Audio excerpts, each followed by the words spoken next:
할렐루야, 감사합니다. 오늘 또 새로운 생명, 새로운 한 날을 주셨사오니 믿음으로 승리하는 하루가 되시기를 소망합니다. 오늘은 광야의 15번째 진 림몬 베레스 두 번째 시간입니다. 자, 오늘의 생명 양식은 민수기 14장 33절입니다. 너희 자녀들은 너희의 패역한 죄를 지고 너희의 시체가 광야에서 소멸되기까지 40년을 광야에서 유리하는 자가 되리라. 이는 하나님의 말씀이니라. 아멘.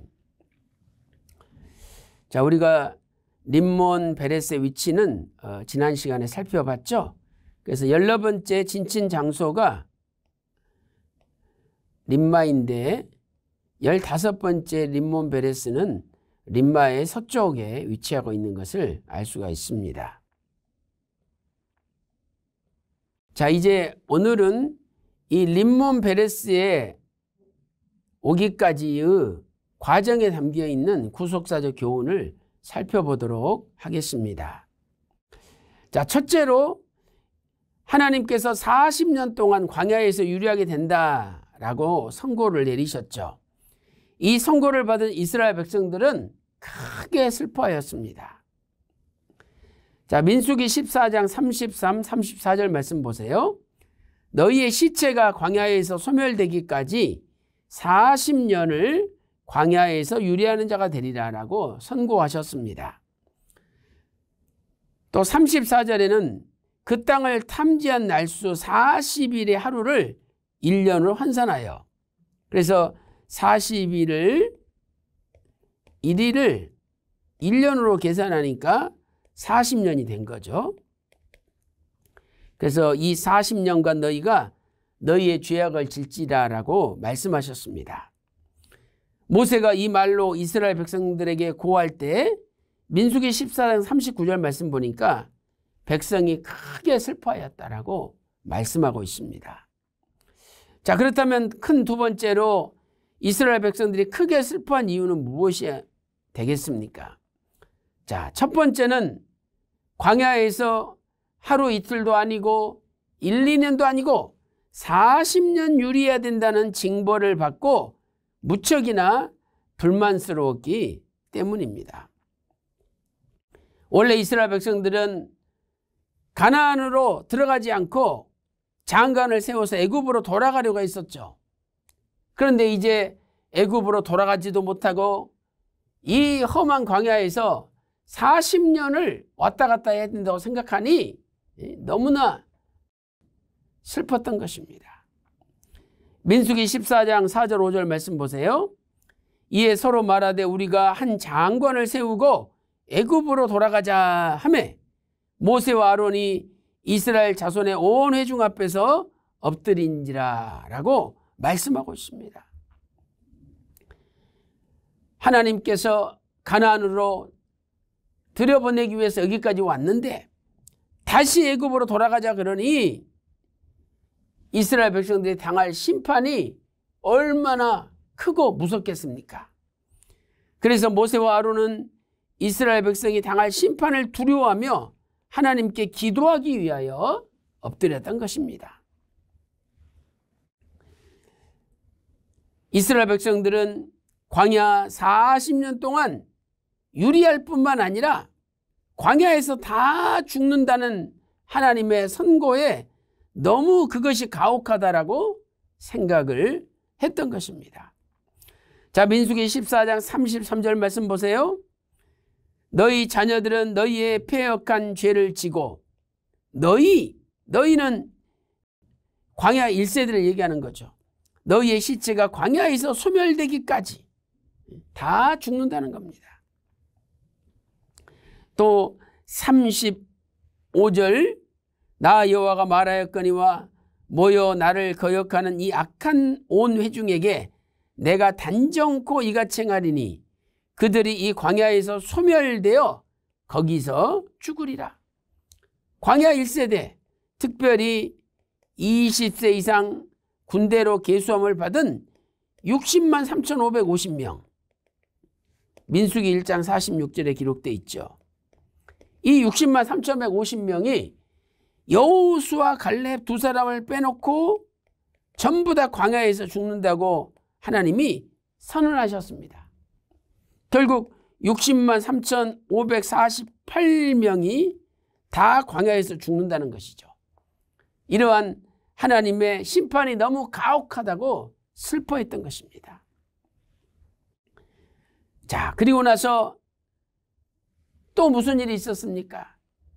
10명의 정탐꾼이 악평을 하고 보고한 다음 날 심판을 받아 다 죽었습니다. 이스라엘 백성들은 이것을 또한 부당하게 여겼기 때문입니다. 민수기 14장 36절 37절 말씀 보세요. 모세의 보냄을 받고 땅을 탐지하고 돌아와서 그 땅을 악평하여 온 회중으로 모세를 원망케 한 사람 곧 그 땅에 대하여 악평한 자들은 여호와 앞에서 재앙으로 죽었고, 이것은 바로 열 정탐꾼을 이야기하는 건데 왜 탐지하고 돌아와 그랬잖아요. 그래서 이 열 정탐꾼이 보고를 드린 다음 날 아침에 보니까 다 죽어 있었던 것입니다. 자, 이에 대하여 휴전 박아브람 목사님께서는 잊어버렸던 만남 363페이지에서 이렇게 말씀하셨습니다. 악평했던 열 정탐꾼이 정탐 결과를 보고한 바로 다음 날 하나님 앞에서 죽음을 당하자, 민수기 14장 36절에서 40절이죠. 이스라엘 백성은 하나님의 공의로운 심판을 목격하고도 그것을 부당하게 여기면서 크게 통곡했던 것입니다. 10명이 죽은 것은 하나님의 공의로운 심판이죠. 그런데 그것을 목격하고도 부당하게 여기면서 크게 통곡했다. 이렇게 구속사 시리즈 잊어버렸던 만남 363페이지에서 말씀하고 있습니다. 실로 열 정탐꾼의 죽음은 이스라엘 백성에게는 크나큰 충격이었던 것입니다. 세 번째, 그래서 다시 이스라엘 백성들이 마음을 바꾸어 가나안에 올라가려고 하였습니다. 자, 민수기 14장 40절 말씀 보세요.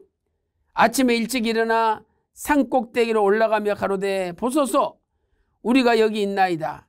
우리가 여호와의 허락하신 곳으로 올라가리니 우리가 범죄하였음이니이다. 여기도 또 우리란 말이 3번 나오죠. 우리가 여기 있나이다.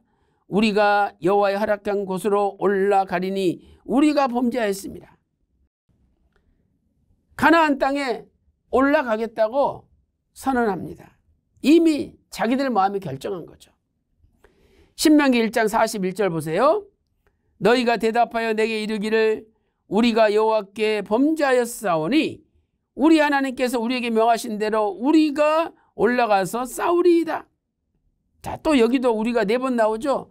우리가 여호와께 범죄하였사오니 우리 하나님께서 우리에게 명하신 대로 우리가 올라가서 싸우리이다 하고, 너희가 각각 병기를 띠고 경솔히 산지로 올라가려 할 때에. 사랑하는 성도 여러분, 이스라엘 백성들은 하나님이 올라가라고 할 때는 올라가지 않았습니다. 그리고 이제 너희는 가나안 땅에 들어가지 못하고 광야에서 40년 동안 유리하게 되리라 선포를 받고 열 정탐꾼이 죽은 다음에야 올라가지 말라고 할 때는 또 올라가려고 하였습니다. 이것이 우리나라 같으면 청개구리 신앙이 아니겠습니까? 하라고 할 때는 하지 않고 하지 말라 그럴 때는 하는 신앙, 이게 청개구리 신앙입니다. 사랑하는 성도 여러분, 오늘도 우리에게 청개구리 같은 신앙이 있다면 이제는 다 버리고 하나님께서 올라가라고 하면 즉시 올라가고, 또 올라가지 말라 그러면 올라가지 않는 하나님 말씀에 절대 순종함으로 구속사를 이루는 저와 여러분의 남은 생애가 되시기를 주님의 이름으로 축원합니다. 기도 올리겠습니다. 하나님 아버지, 이스라엘 백성들이 가나안으로 올라가라, 두려워하지 말라, 주저하지 말라 말씀하실 때는 올라가지 않았던 이스라엘 백성들이 이제 광야에서 40년 동안 유리하다가 죽으며 또 열 정탐꾼이 죽는 것을 직접 목격하고 겁이 나서 이제 다시 가나안 땅에 올라가겠다고 이야기하고 자기들 마음대로 올라갔습니다. 하나님이 하라 그럴 때는 하지 않고 하지 말라고 할 때는 하는 청개구리적인 신앙을 가지고 있었습니다.